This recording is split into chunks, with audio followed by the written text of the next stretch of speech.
શું ખરેખર આજે વિડીયોમાં દેખાઈ રહ્યા છે તે દેવર અને ભાભી છે અને સાચે તેમને શું મજબૂરીમાં લગ્ન કરવા પડ્યા છે?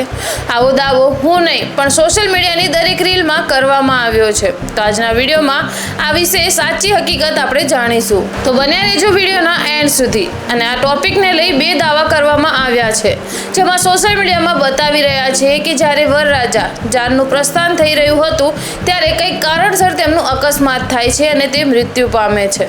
ત્યારબાદ જે વરરાજાના ભાઈ હતા તેમની જોડે તેમની ભાભીના લગ્ન કરવામાં આવે છે. આ હતી સોશિયલ મીડિયાનો દાવો. અને હવે આપણે વાત કરીએ બીજા દાવાની. તો આ દેવર અને ભાભી નહીં પણ ભાઈ અને બહેન છે. અને આ ગામમાં રિવાજ છે કે જ્યારે બહેન વિદાય લે છે ત્યારે પોતાના ભાઈને તિલક કરે છે અને માળા પહેરાવે છે.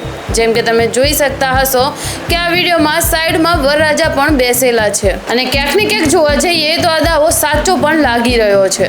વેલ, તમને આ વિડીયોને જોઈ શું અનુભવ થયો તે કમેન્ટ બોક્સમાં બતાવવાનું ન ભૂલતા. અને ક્યારે પણ સોશિયલ મીડિયા પર તમારી સામે કોઈ પણ ન્યૂઝ આવે છે તો તેના પર વિશ્વાસ ન કરી લેવો, કેમ કે તેની સાચી પુષ્ટિ તો સમય પર જ થાય છે.